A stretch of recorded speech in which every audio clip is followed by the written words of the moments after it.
नाजरीन, जम्मू कश्मीर के हवाले से एक बड़ी खबर है। जम्मू कश्मीर रीऑर्गेनाइजेशन एक्ट में रूल्स बढ़ा दिए गए हैं, या ये कहें कि जो बिजनेस ट्रांजैक्शन के रूल्स हैं उनमें दूसरी अमेंडमेंट कर दी गई हैं। मेरे साथ जुड़ी हैं अरुणिमा, जो होम अफेयर्स की एडिटर हैं, दिल्ली से मेरे साथ जुड़ी हैं। अरुणिमा, क्या है यह खबर? देखिए, हम सबको मालूम है कि अगस्त 5, 2019 को Jammu and Kashmir Reorganisation Act के तहत जम्मू एंड कश्मीर, जो कि एक पूरा स्टेट था, फुल स्टेट था, उसको यूनियन टेरिटरी बना दिया गया। लेफ्टिनेंट गवर्नर को पावर दी गई, गवर्नर पहले थे, उनको हटाकर एलजी को लाया गया।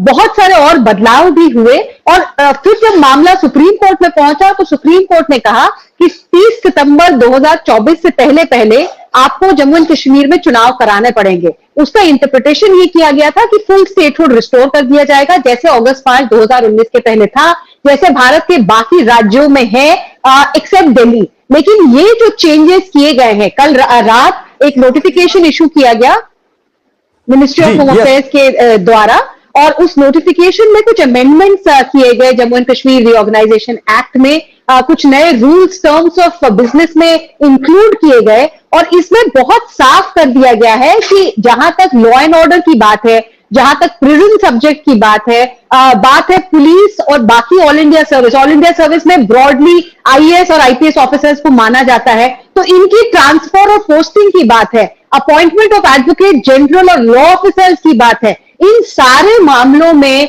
अब फाइनल से लेफ्टिनेंट गवर्नर का होगा, चीफ सेक्रेटरी को उनके पास प्रपोजल भेजना पड़ेगा और वो फाइनली डिसाइड करेंगे। इसमें दिक्कत क्या है? दिक्कत यह है कि जैसे मैंने बताया, law and order state subject होता है। आमतौर पे ये पावर्स चीफ मिनिस्टर के पास होते हैं। आज की डेट में इसमें कोई दिक्कत नहीं है, बट कल अगर चुनाव हुए और मुख्यमंत्री चुना गया, तो जैसा कि उमर अब्दुल्ला अपने ट्वीट पे कह रहे हैं, अपने एक्स पे कह रहे हैं कि चुनाव के बाद भी अगर मुख्यमंत्री के पास ये पावर्स नहीं है तो वो सिर्फ रबर स्टैंप है।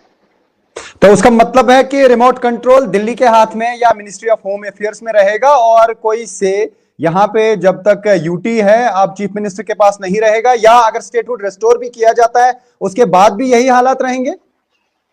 अभी हमें मालूम नहीं है, क्योंकि ये जो अमेंडमेंट आया है ये आज की डेट से इंप्लीमेंट हो जा रहा है। इसमें कोई एंड डेट नहीं लिखा हुआ है, अभी तक चुनाव नोटिफाई नहीं हुए हैं, अभी इस नोटिफिकेशन में कोई एंड डेट नहीं है। तो आज की, अगर मैं आपको बात बताऊं, तो आज की रियलिटी ये है कि ये पावर्स एलजी में वेस्टेड रहेंगे, चाहे मुख्यमंत्री चुनकर आए चाहे ना आए, ये पावर्स एलजी में ही वेस्टेड रहेंगे। उनके पास अधिकार होगा कि किस केस के लिए कौन से लॉ ऑफिसर को लगाना है, एडवोकेट जनरल कौन होगा, प्रिजन से जुड़े हुए कोई भी मामले होंगे, ऑल इंडिया सर्विस के ऑफिसर्स कौन सी पोस्ट पे काम करेंगे, उनको कहां ट्रांसफर करना है, ये सारे पावर्स आज की डेट की रियलिटी ये है कि एलजी के पास रहेंगे, चाहे मुख्यमंत्री चुनकर आए या ना आए। लेकिन अरुणिमा, जिस वक्त ये अमेंडमेंट हुई या ये रूल्स बढ़ा दिए गए हैं बिजनेस ट्रांजैक्शन के जम्मू कश्मीर के, तो सवाल तो खड़े होंगे कि आने वाले चुनाव हैं, तो क्या ये माने कि जम्मू कश्मीर के चीफ मिनिस्टर को टूथलेस टाइगर बनाया जाएगा, या जिस तरीके से उमर अब्दुल्ला ने ट्वीट करके बताया एक रबर स्टैंप होगी, पावरलेस सीएम होंगे, तो उस पे तो शक किया जाएगा। जी, जम्मू एंड कश्मीर की जो पार्टीज है, जो जम्मू एंड कश्मीर की पार्टीज है, चाहे उमर अब्दुल्ला हो, चाहे फारूक अब्दुल्ला हो, चाहे महबूबा मुफ्ती हो, चाहे बाकी के जो नुमाइंदे हैं जम्मू एंड कश्मीर के, वो ये सवाल जरूर उठाएंगे कि आखिर आप हमको किस तरीके का स्टेटहुड वापस देने की बात कर रहे हैं। जो commitment home minister Amit Shah ने भी की थी लोकसभा और राज्यसभा के प्लेटफॉर्म से, वो कमिटमेंट थी रेस्टोरेशन ऑफ फुल स्टेटहुड। लेकिन इस अमेंडमेंट के बाद ये सवाल लाजमी है कि ये तो फुल स्टेटहुड नहीं है। सवाल ये जरूर उठाएंगे जम्मू एंड कश्मीर की पार्टीज, क्या आप हमको वैसा स्टेटहुड क्यों नहीं दे रहे हैं जैसे अगस्त 5, 2019 के पहले था, जैसे बाकी राज्यों में है। महाराष्ट्र का चीफ मिनिस्टर तय करता है कौन डीजीपी बनेगा, कौन चीफ सेक्रेटरी बनेगा, कर्नाटका का चीफ मिनिस्टर तय करता है कौन सा एडवोकेट जनरल उनको रिप्रेजेंट करेगा, तो ये पावर जम्मू एंड कश्मीर के मुख्यमंत्री के पास क्यों नहीं है? आपका बहुत बहुत शुक्रिया अरुणिमा, हमारे साथ बात करने के लिए।